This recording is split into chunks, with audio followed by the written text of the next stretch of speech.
Bom dia a todos, que a paz de Jesus esteja conosco. O nosso estudo de hoje, vamos começar aqui o nosso estudo, da reunião pública do Rita de Cássia. O nosso tema de hoje é uma mensagem de Emmanuel chamada Renovações. Mas antes de ler ela, vamos fazer a prece inicial.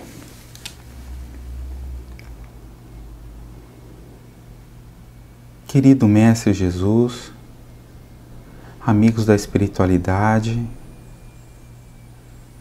protetores do Rita de Cássia, rogamos o amparo de vocês para o nosso estudo de agora, Senhor, que possamos nos conectar aos nossos corações e difundir a mensagem do Cristo. Que ela esteja conosco, iluminando o nosso caminho e as nossas reflexões. Muito obrigado, que assim seja. Bom, como disse, é uma mensagem de Emmanuel que está no livro Encontro Marcado, psicografado por Chico Xavier. Ela se chama Renovações e ela tem um subtítulo que é Renovações Inevitáveis da Vida. Vamos fazer a leitura então. Pausar para refletir ou refazer. Nunca estacionar para censurar ou lamentar. Em toda parte, em qualquer tempo, vemos a vitalidade do universo a exprimir-se incessantemente. Árvores lançam fora de si as folhas inúteis e deitam vergonte as novas. Sementes, lembrando fragmentos cadaverizados da natureza, são confiadas à terra que as fecunda, transfigurando-as com o tempo em gigantes do plano vegetal. Entre o próprio corpo, o princípio da ação constante se manifesta. Enquanto te guardas independente na esfera dos próprios pensamentos, milhões de células trabalham em teu favor. Alimentas-te e não te preocupas com os fenômenos da nutrição. Dormes e múltiplas operações fisiológicas se efetuam em ti, sem que precises tomar disso imediato conhecimento. Queiramos ou não reconhecer a verdade, estamos mergulhados no oceano da energia divina, tanto quanto o peixe dentro d'água. Nós, porém, as criaturas humanas, somos almas conscientes, erguidas ao regime da responsabilidade pessoal ante aos privilégios da razão. E, conquanto existamos e nos movamos em Deus, conforme a feliz assertiva do apóstolo Paulo, somos livres para pensar, imaginar, criar e estabelecer, gerando causas e consequências na esfera dos nossos próprios destinos. Daí a necessidade de nos enquadrarmos nos planos do Supremo Pai, quanto à edificação da felicidade de todos, aceitando e abençoando as renovações que se nos façam indispensáveis. Acreditar na força do bem e cooperar com ela, na sustentação da harmonia geral, é imperativo da lei divina, de cuja execução não nos é lícito desvencilhar. Se intimados pelas circunstâncias a necessárias alterações na experiência cotidiana, louvemos a divina providência e vejamos como dirigir convenientemente as nossas possibilidades para que se faça o melhor com o nosso auxílio, na obra do progresso e do aprimoramento em nós e fora de nós. Em quaisquer óbices que nos tentem barrar a jornada evolutiva, procuremos a superação deles, através da ação contínua no bem de todos.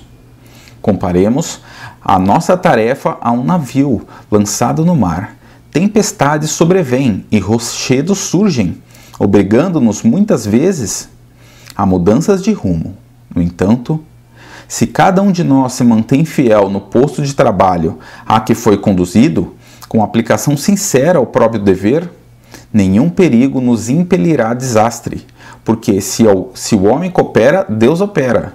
E se nós, a humanidade, somos a equipagem na embarcação enorme do mundo, é preciso jamais esquecer que Deus está no leme. Bom, essa mensagem, ela justamente tem esse tema subtema que é interessante, renovações inevitáveis da vida. Ela esclarece que a vida o tempo inteiro, ela apresenta para nós esses convites de renovação. E a renovação ela é inevitável porque é a ferramenta que a gente tem para atingir o nosso objetivo espiritual, a realização do sentido da vida.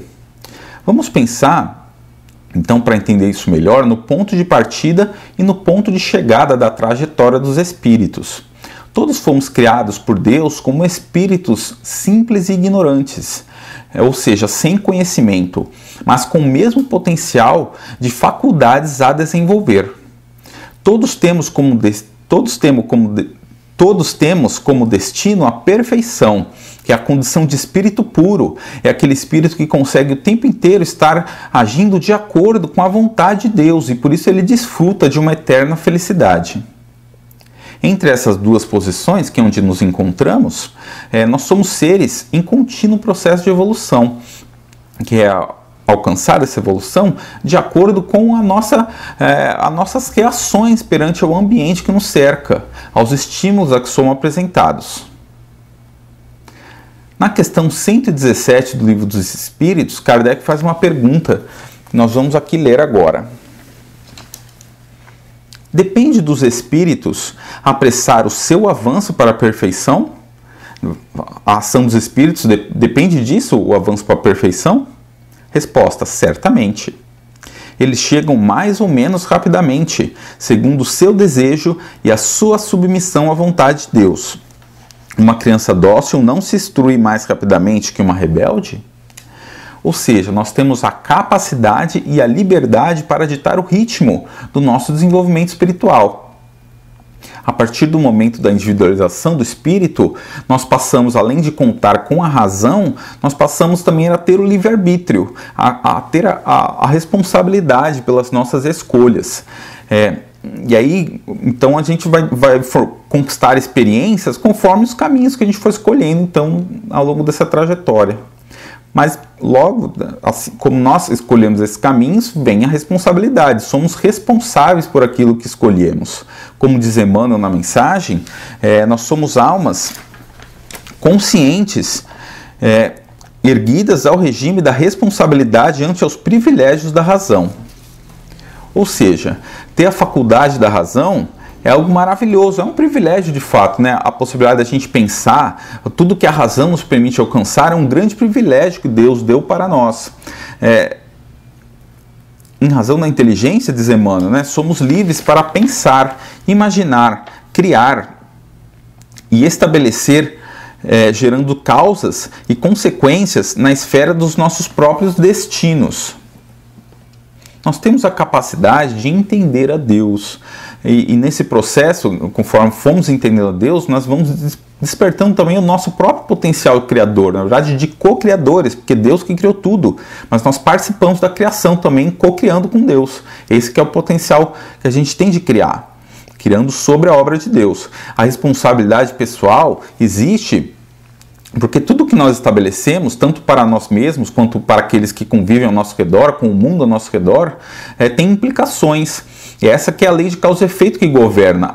As causas que nós produzimos geram efeitos, e como nós escolhemos o nosso destino, a nossa trajetória, até chegar a essa condição de espírito puro, a gente vai estabelecer então essa corrente de causas e consequências. A renovação é o movimento da alma em tomar o controle do seu destino. É o processo pelo qual o homem escolhe, de boa vontade, de vontade própria, se alinhar com os planos de Deus. E assim chegará à felicidade. No livro O Céu e o Inferno, tem um texto de Allan Kardec chamado Código Penal na Vida Futura, onde ele argumenta lá que o estado de felicidade ou de infelicidade dos espíritos, ele depende das imperfeições que os espíritos ainda carregam, que eles não se despojaram durante a sua vida corporal. O mal que fazemos e o bem que deixamos de fazer, no fundo, eles são resultados dessas imperfeições que vão gerar, então, vão acabar um certo condicionamento ao que a gente vai fazer se a gente não se empenhar em superar essas imperfeições. Aí Emmanuel também ele traz uma parte interessante da mensagem, a gente vai introduzir ela aqui falando da comparação da condição humana com os outros seres da criação. Emmanuel ele ilustra essa ilustração entre a renovação da vida, né, falando da renovação da vida, comparando com como as coisas acontecem na natureza. Ele vai falar, por exemplo, da árvore, né, que ela, durante o seu crescimento, ela vai eliminar aquelas folhas que não estão ajudando a mais a produzir a fotossíntese e vai produzir folhas novas, há, portanto, uma renovação das folhas. E ele fala também da semente, né, a semente é uma matéria que parece, aquela semente dura, parece algo morto, nem parece, né, que um ser vivo vem dali, mas quando ela cai no solo, justamente, às vezes, aquela árvore gigante, enorme, então, essa é a transformação, de algo que parece morto, sai uma vida, né, uma vida muito vigorosa. Mas notem aqui, vamos destacar, que esse processo de renovação da natureza, ele não é algo circular. Em que sentido dizemos isso? Que ele não é uma repetição, não é só a natureza repetindo por repetir esses processos de renovação orgânica. Mesmo olhando do ponto de vista só material, a gente sabe, né, da lei da evolução, a teoria da evolução, pela seleção natural, que a evolução das espécies ela ocorre ao longo das eras conforme a adaptação dos seres ao meio ambiente. E sob a perspectiva, então, há uma evolução, só olhando do ponto de vista da matéria, né, já há uma evolução. E a visão que é completada pela ótica espírita, que nos mostra que o próprio princípio espiritual também evolui, estagiando nos outros reinos da criação, até chegar no reino humano. Então, nessa renovação que ocorre na natureza, há todo esse processo de evolução do princípio inteligente ligado, por exemplo, à árvore. E essa renovação permanente, além da evolução do próprio princípio inteligente, ela também tem uma outra finalidade, que é o concorrer para a obra da criação. Cada ser do universo, ele de alguma maneira interage com outros seres, e a harmonia entre eles forma a harmonia do universo. Por exemplo, a árvore, né, ela serve para várias outras espécies, ela dá alimento, ela dá sombra, ela vira adubo, ela também dá firmeza para o solo, várias finalidades que a árvore, além da sua própria existência, ela desempenha também na natureza, regulação do clima, né? Emmanuel cita ainda as renovações que acontecem no nosso corpo, que nós nem sequer notamos, né? As renovações, por exemplo, né? O funcionamento do corpo no nível celular, tem várias dessas renovações o tempo todo. Os órgãos e os processos que comandam, que nós não precisamos prestar atenção para que eles funcionem, né? Por exemplo, o coração, a respiração, a digestão dos alimentos. Todas essas renovações, elas ocorrem na natureza por uma única vontade, que é a vontade de Deus. Não, elas são processos automáticos, no sentido de que não há uma vontade de um outro ser inteligente governando esses processos. Então, portanto, ela vai ser diferente da forma como ocorre a evolução moral, a evolução espiritual dos seres humanos. Por quê? A presença divina, ela está por toda parte, né? Até Emmanuel usa essa expressão interessante, né? Ele diz que nós estamos mergulhados no oceano da energia divina, tanto quanto o peixe dentro da água. Mas tem uma diferença fundamental entre os processos de renovação na natureza e no ser humano. Justamente porque nós somos seres com o privilégio da razão, a transformação que ocorre em nós, ela não é algo imposto. Ela depende dos atos da nossa própria vontade. Ela depende da nossa escolha. Então, ela ocorre uma vez que a nossa escolha é por se alinhar com a vontade divina.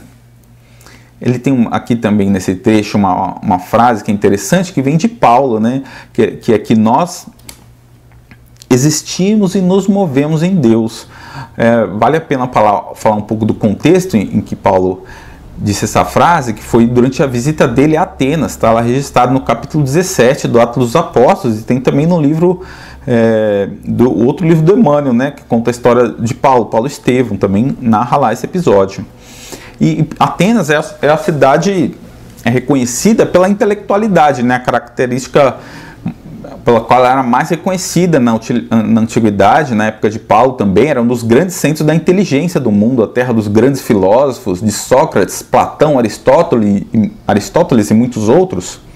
Então, Paulo, lá o Paulo Estevão, que ele tinha uma grande admiração, uma vontade de conhecer Atenas, e enquanto ele estava indo em outras cidades e foi perseguido, ele acabou indo então resolvendo passar lá para tentar difundir a mensagem do Cristo, que ele esperava ser bem acolhido na cidade dos filósofos. E aí a primeira coisa que chama a atenção dele, conta nos Atos dos Apóstolos, quando ele chega lá, é a quantidade de deuses, estátuas de deuses que havia pela cidade toda.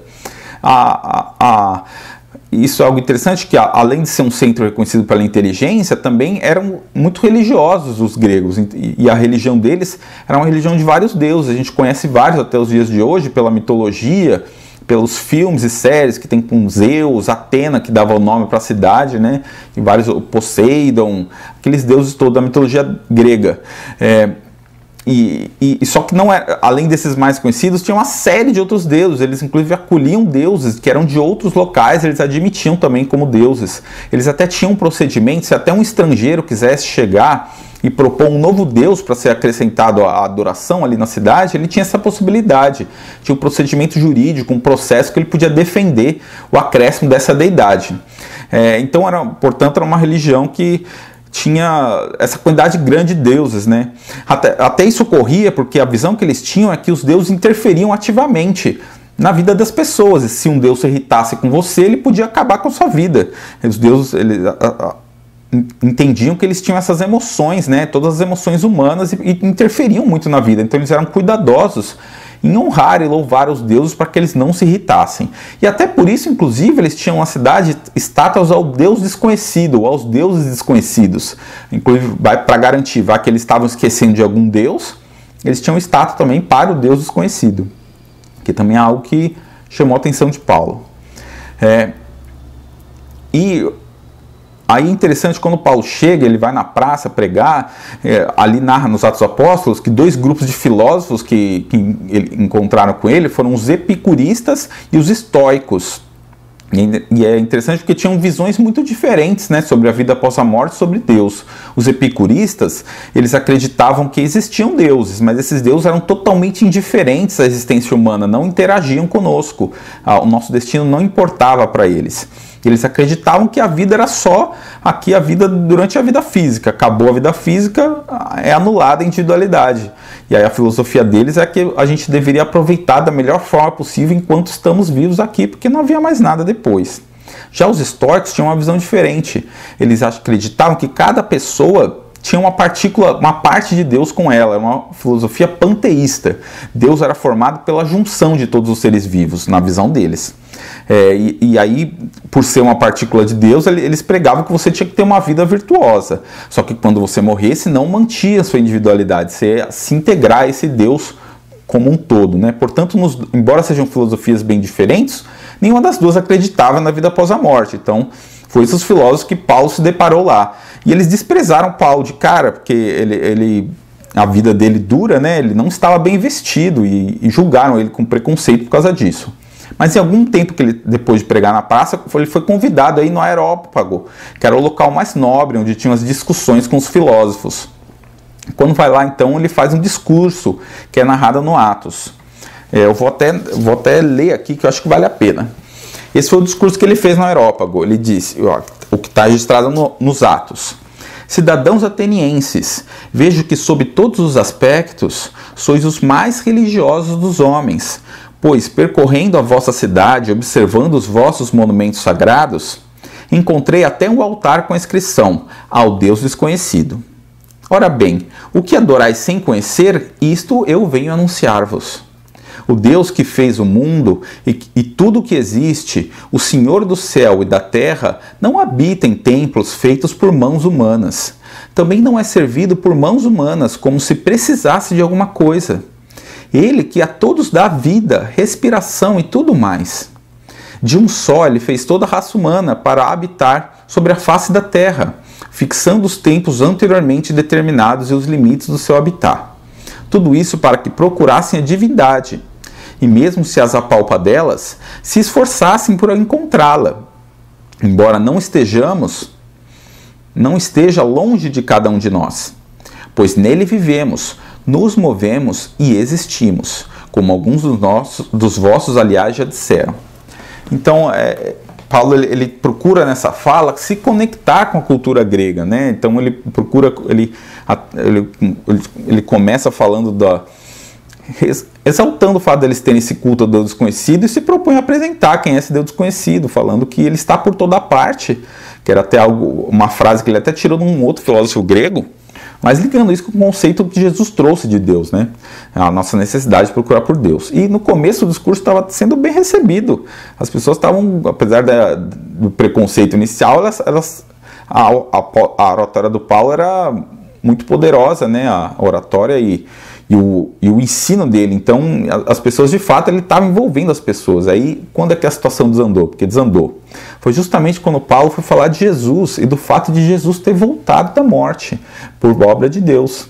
Isso aí, eles não admitiam isso, né? Essas coisas filosóficas. E simplesmente passaram a caçoar de Paulo quando ele falou isso, tirar sarro dele. Ficaram brincando com ele e deixaram ele falando praticamente sozinho. E o que é relevante aqui para nós, né, para a nossa discussão, esse episódio, é que justamente que a sociedade contemporânea, às vezes ela tem uma postura semelhante à daqueles atenienses ouvindo o discurso de Paulo, e cabe refletir aqui na nossa vida o quanto a gente reflete essa postura. Tem várias visões de Deus no mundo, até essa ideia de que Deus está por toda parte, hoje em dia é uma ideia mais bem reconhecida, né? Em geral, as pessoas têm essa visão, é mais aceita entre os que acreditam em Deus, que Deus não está no lugar, ele está por toda parte. Mas daí, a gente admitir como a realidade cotidiana nossa mesmo, que a gente tem que procurar por Deus, é um outro passo. E é o que nem sempre a nossa sociedade valoriza e nem sempre a gente acaba fazendo também, né? Ter esse hábito de procurar por Deus. Nós criamos, de uma outra maneira, diversos ídolos também, né, que são os objetivos da vida material que a gente coloca, que são importantes os objetivos da vida material, mas nós não podemos desconectar com o objetivo da vida espiritual. E se fazemos isso, nós não estamos procurando o Deus desconhecido, o Deus que foi apresentado por Jesus, que ainda é parcialmente desconhecido para nós conhecemos só parte dele, né? E a nossa proposta é aprender sobre ele, então precisamos estar nesse processo de conhecer o Deus desconhecido, a que se referia Paulo. A mensagem que Jesus trouxe, né, para nós, e que é o que Paulo estava tentando passar para eles, não foi bem acolhido, que é a mensagem da volta depois da morte, né? Uma mensagem muito poderosa, uma mensagem de muita esperança. Há vida após a morte, Jesus voltou e se apresentou para as pessoas para mostrar isso. Uma mensagem que traz uma grande esperança. E o Espiritismo, ele reforça, na verdade desenvolve essa mensagem, né? Quando nós, pelo processo de nascer, morrer, renascer e progredir. E essa é a trajetória do Espírito, é uma mensagem de muita esperança, né? Só que quando a gente aceita essa realidade espiritual, ela traz libertação. Mas se a gente não abraça esse princípio realmente em nossas vidas, fica como uma curiosidade, é o que a gente sabe, mas não procuramos explorar isso a fundo na nossa vida, a gente acaba não avançando nesse processo. A gente está fazendo um pouco como os atenienses, que deixaram Paulo falando sozinho. Mas nesse caso, quem vai ter a solidão somos nós mesmos, né? Se não vamos procurar Deus, vamos continuar na solidão espiritual. Mas como fazer então para a gente não ficar nesse estado de solidão?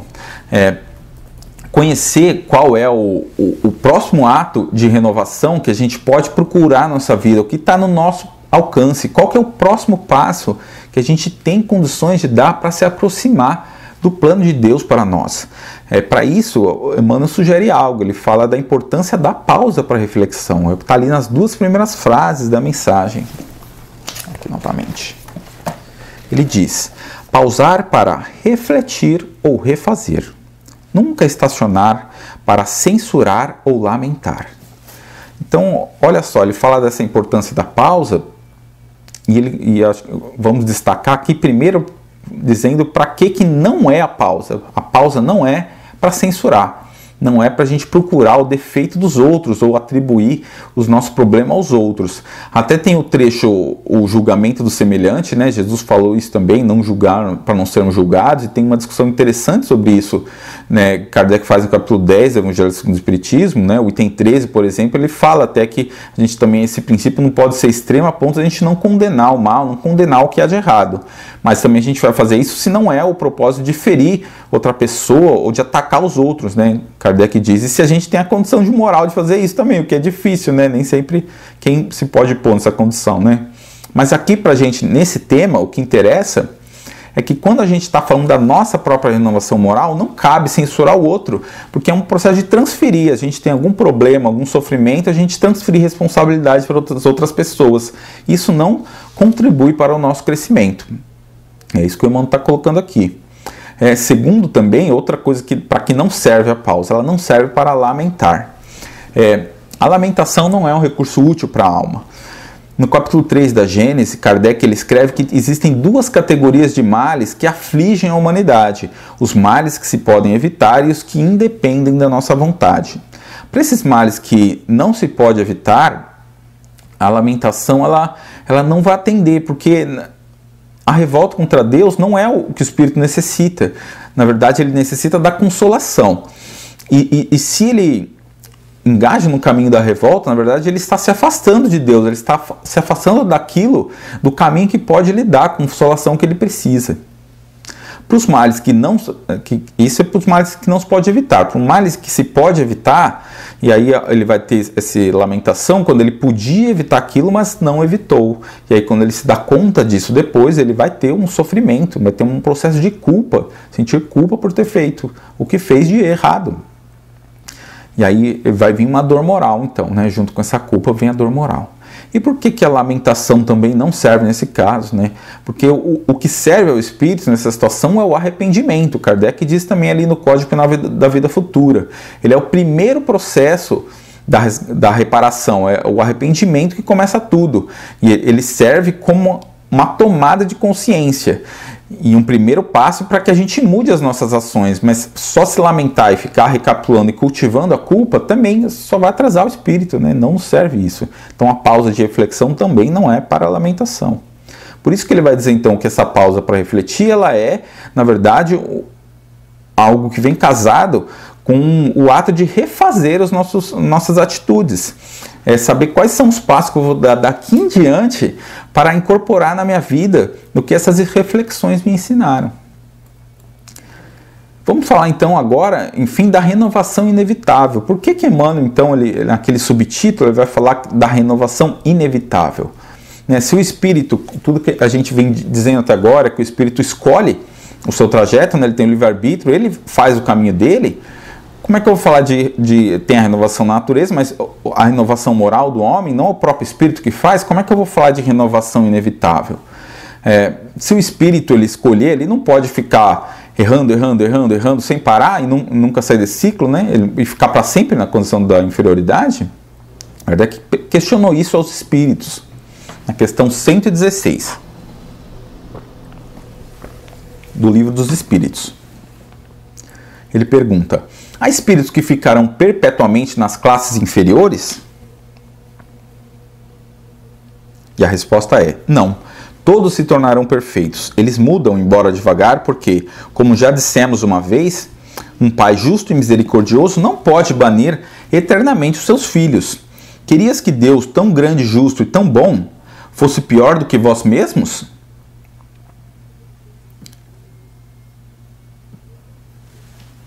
Então vejam, né?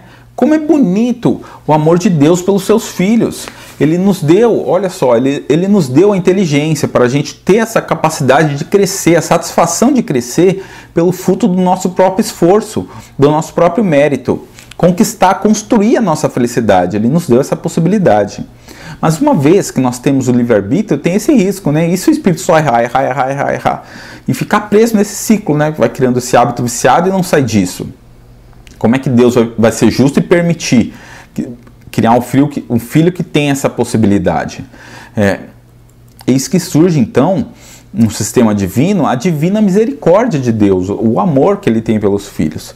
Ele vai agir como? Como um pai que deixa a sua criança brincar, fazer estripulia, pular, rodopiar, fazer tudo o que ela quiser dentro de um cercadinho ali controlado, onde não tem como a criança se machucar muito. Ela pode até se machucar um pouco, vai ralar um joelho ali, mas tem um limite por quanto ela vai se machucar. Ele está sob total controle de tudo que pode acontecer. Então ele tem um limiar de dor que Deus vai permitir para nós, né? Ele vai colocar ele pôs mecanismos na lei divina para que o espírito retome o caminho do progresso quando passa de um certo ponto os seus erros. O primeiro recurso que nos chama para a trajetória correta é o recurso do amor, o amor de Deus. Por meio dos ensinos, por exemplo, né, como isso chega a nós? Pelos ensinos de Jesus, dos Espíritos e dos outros trabalhadores, né, do Cristo, da seara divina, os ensinamentos que eles nos trazem, né, pelo carinho também das pessoas que nos amam, que convivem conosco, podemos sentir o amor também. As pessoas queridas dos nossos familiares, né, as pessoas queridas todas do nosso círculo de convivência, pelas maravilhas da natureza que podemos admirar, pelo apoio, né, na espiritualidade, que a espiritualidade dá para nós também, podemos, várias maneiras que o amor chega até nós, né? O Deus faz esse amor chegar, a gente que não percebe, né? Mas ele chega de muitas maneiras na nossa vida, né? E tem um outro recurso também na lei divina, que em geral vai estar lá quando o amor não foi suficiente, né? Para nos levar ao progresso necessário, que é o recurso da dor. No livro O Problema do Ser e do Destino, Leon Denis ele esclarece que a dor, ela apenas, ele diz, né? A dor é apenas uma lei de equilíbrio e educação, é isso que é a dor, uma lei de equilíbrio e educação. Por quê? Ela surge muitas vezes como um contragolpe. Nós temos nossas ações, violações da lei divina, e a gente tem o retorno, mas não é uma vingança, né? Na verdade, a lei divina opera da seguinte maneira: o registro dos nossos erros e dos nossos acertos está gravado em nossa consciência. E aí o que acontece? Tanto os dessa vida quanto os das vidas anteriores, que também está lá no nosso inconsciente. Então, quando, em razão de algo que fizemos antes, depois sofremos uma dor, é um processo pelo qual a consciência vai se depurando, vai se livrando desse registro negativo na consciência. E isso vai trazer paz para o espírito, né? É um processo que acaba trazendo paz quando você retoma a caminhada rumo ao bom destino. No capítulo 3 da Gênesis, também Kardec fala um pouco sobre isso aqui no item 7. Vamos pegar. Tem um parágrafo que diz assim: mas Deus, cheio de bondade, colocou o remédio ao lado do mal, quer dizer, do próprio mal faz sair o bem. Chega um momento em que o excesso do mal moral se torna intolerável e faz o homem sentir o desejo de mudar o caminho. Instruído pela experiência, compelido a procurar um remédio no bem, sempre por efeito do seu livre-arbítrio. Quando entra num caminho melhor é pelo fato da sua vontade e porque reconheceu os inconvenientes do outro caminho. A necessidade o constrange, pois a se melhorar moralmente. Pela necessidade de sair dessa dor, ele vai buscar se melhorar moralmente, para ser mais feliz, como esta mesma necessidade o constrange a melhorar as condições materiais de sua existência. A mensagem, então, né, de Emmanuel, ele diz ali em seguida na mensagem outra frase também interessante, que ele fala que nós somos intimados pelas circunstâncias a mudar as nossas experiências do cotidiano. E ele traz então duas recomendações de como nós podemos agir nessas horas em que as circunstâncias nos intimam. A primeira das recomendações é acreditar no bem, é a fé, né, no fundo. Então, eu vou ler sobre isso também um trechinho de uma mensagem que está no capítulo 19 do Evangelho segundo o Espiritismo, item 12, que a fé divina é a fé humana. Ele diz assim a mensagem no começo: a fé é o sentimento inato no homem de sua destinação futura. É a consciência que tem das faculdades imensas, cujo germe foi depositado nele, primeiro em estado latente, e que deve fazer eclodir e crescer por sua vontade ativa. Então, essa fé é o sentimento que o homem carrega dentro de si já com essas germes do que vai ser o seu futuro espiritual, esse futuro de felicidade. Essas sementes que nós levamos conosco, conforme a gente cultiva a fé, pensando essa conexão com Deus, em procurar entender o que Deus quer de nós, isso vai dando o alimento que a semente, o adubo que a semente precisa para prosperar, né? A fé promove isso. Fortalecendo o nosso elo com Deus, ele faz com que esse destino se realize de forma mais robusta. Outra recomendação, né? É cooperar com o bem. É superar os obstáculos com a continuidade da ação do bem, que o Emmanuel diz também na mensagem, usando as melhores possibilidades que estiverem ao nosso alcance. Sobre isso também tem um outro trecho bacana no Evangelho segundo o Espiritismo, no prefácio, onde é uma mensagem do Espírito de Verdade, onde ele diz o seguinte, um trecho aqui da mensagem: as grandes vozes do céu ressoam como o som da trombeta, e os coros dos anjos se reúnem. Homens, nós vos convidamos ao concerto divino. Que vossas mãos tomem a lira, que vossas vozes se unam, e que no hino sagrado se estendam e vibrem de uma extremidade à outra do universo. Então eles vieram falar da convocação, né, do convite que os espíritos superiores vêm fazer para nós, através da doutrina espírita.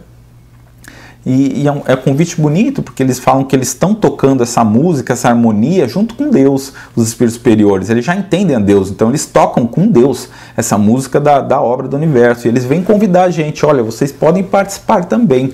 Eu não sou um espírito evoluído, não sou um espírito de alta envergadura, mas você é bem-vindo. Quem quiser participar, pode participar, não importa a sua condição evolutiva.